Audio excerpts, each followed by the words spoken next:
Almost time for Glass, but we got one more to go here, and that's Split, so let's do it.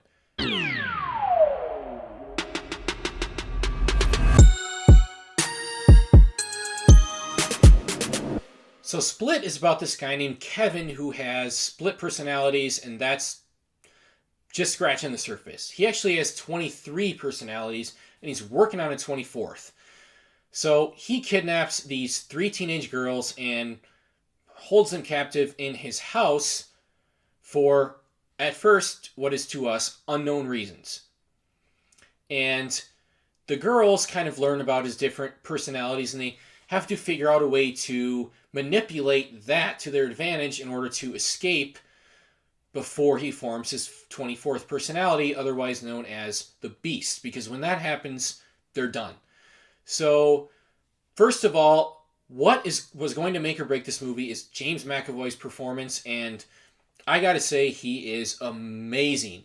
This dude is an incredible actor. He's one of the best actors working today. I think it took me this long to realize it because I hadn't seen this movie yet, but god damn, this dude is dynamic. I don't know if there's anything he can't do. He does all these different personalities perfectly. He never slips up. He even does this 9-year-old kid, and he really seems like a 9-year-old kid. It's incredible how well he can do this. And you really believe that Kevin has all these different people living inside of him. You believe it's real, especially when you see the physical differences, the way they dress, the way they move, the way they walk, and especially when the Beast eventually comes along, the way he looks and the way he moves.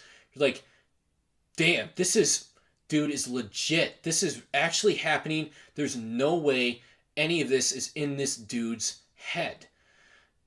It all seems so real, like there's really different people living inside of him. And the fact that James McAvoy can portray that in that way is ridiculous, in my opinion.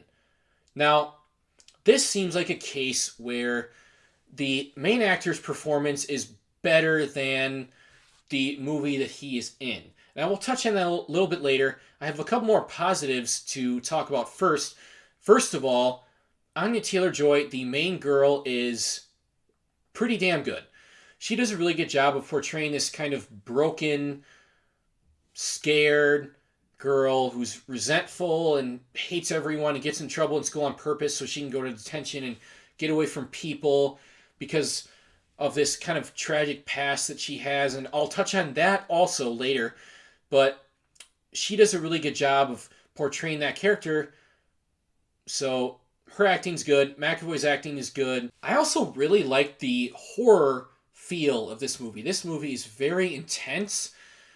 And again, most of that is due to McAvoy's performance. He's a terrifying man because you don't know which personality he's going to turn into, and you don't know what's going to happen next. And they're so different that, when is he going to change? When is something really bad going to happen?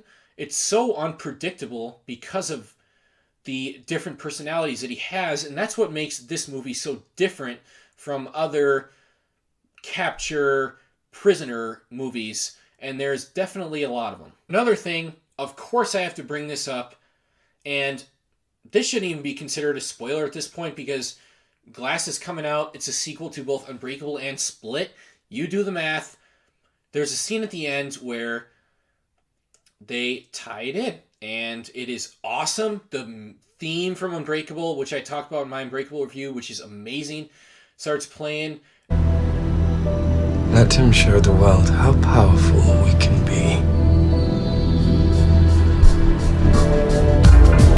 And then David Dunn shows up, and you're like, holy shit, because at the time when this movie came out, we didn't know it was a sequel to Unbreakable. We just thought it was another M. Night Shyamalan movie. Granted, there are definitely hints dropped throughout the movie that kind of, now that I know that it's a sequel, you're like, oh, you know what? That's kind of similar to some lines in Unbreakable. I wonder if people picked it up on first viewing without knowing. I'm guessing probably not, because they're so subtle in the way that they are delivered. Now, I'm going to get into the negatives because the movie around James McAvoy and aside from the end twist, which is awesome, there are definitely some issues with this movie.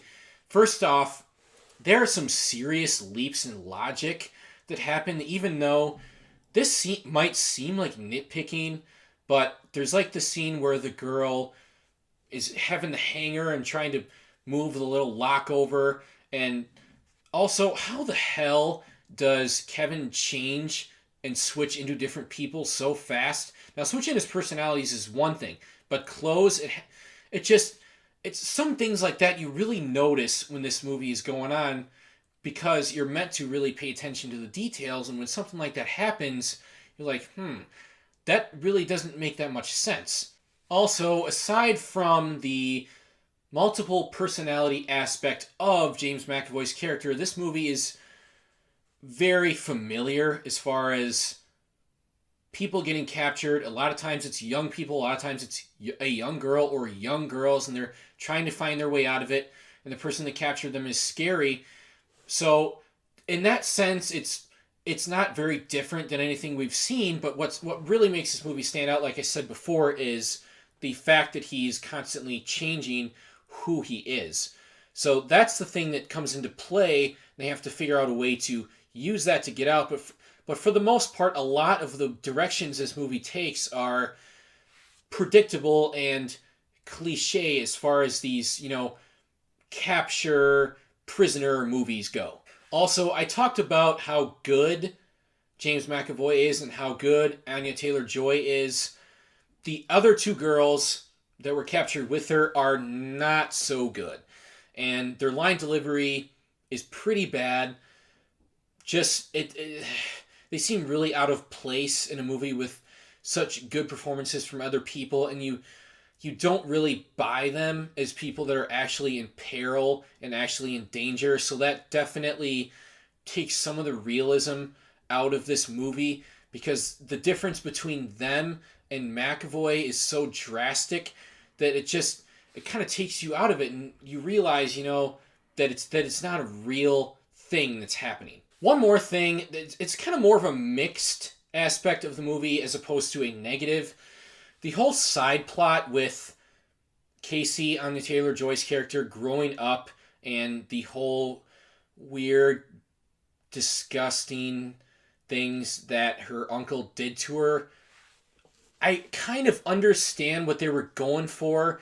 Just to me, it felt out of place in this movie, and it didn't work very well for the rest of the film, and it felt kind of distracting more than anything else. So Split is a movie with an amazing performance from James McAvoy.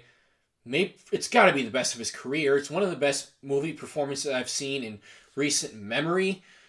The end twist makes the movie that much better because it connects it to something we already know. It makes a lot of things make more sense when you think about the power of belief and wanting to be known by the world and being different. It makes a lot of sense. It's in the Unbreakable universe, and it makes it better. Anya Taylor-Joy is good as a main character, besides McAvoy, obviously.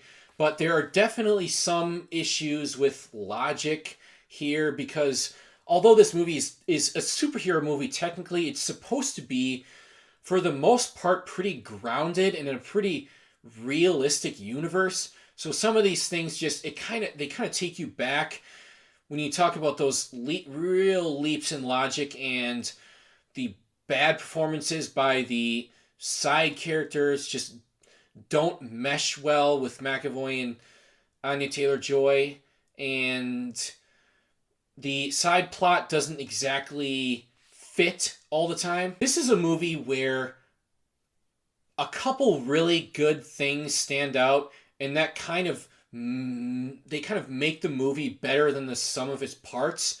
So overall, it makes the movie a good watch, an interesting watch, and it's a creepy movie. So I'm going to give it a 7 out of 10.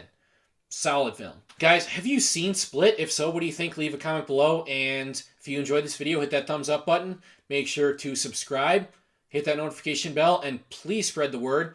And I will see you soon.